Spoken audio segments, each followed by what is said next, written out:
हमारे जमाने के गुरुजी जरा अलग किस्म के होते थे। वे कसकर पढ़ाते थे तो कसकर कूटते भी थे। वे किसी से डरते नहीं थे क्योंकि कुटाई का अधिकार उन्हें पिता ही सौंप जाते थे।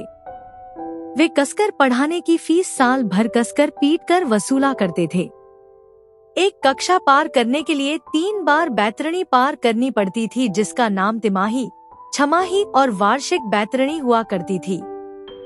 ले देकर 4 कक्षाओं की बैतरणियां हम पार कर चुके थे। 5वीं पार करनी थी। उस समय हमें यह कथा मालूम हो गई थी कि बैतरणी पार करने के लिए गाय की पूंछ पकड़नी पड़ती है। परीक्षा हॉल में सामने बैठा हुआ लड़का हमें गाय ही दिखा। हमने उसकी पूंछ पकड़कर नकल करना शुरू ही किया था कि पीछे से गुरुजी ने कान पकड़कर हमें उठा दिया और बोले, बेटा नकल मारने में भी अकल लगती है।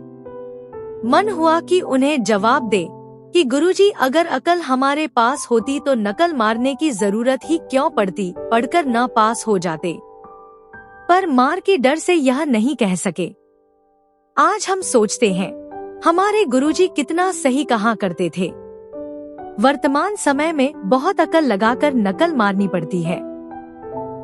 इस सत्य का ज्ञान हमें उपअभियंता पद की भर्ती के लिए होने वाली परीक्षा से तब हुआ जब हाईटेक नकल करती बाला पकड़ी गई। उस लड़की ने ऐसी अकल लगाई थी कि उसका पकड़ा जाना मुश्किल था। अपने अंतः वस्त्र में कैमरा छिपकर रखी थी और कानों में माइक्रो स्पीकर लगा रखा था।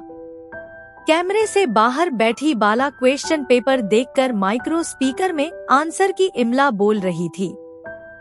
उधर कलम आंसर सीट पर फरफर चल रही थी। अब आप ही बताइए, नकल के लिए भी अकल लगती है या नहीं? अब इलेक्ट्रॉनिक नकल मारने की जांच शुरू कर दी गई है। अब उनकी जांच कौन करेगा जो हाईटेक के नकल से बड़ी बड़ी बैतरणियां पार कर चुके होंगे।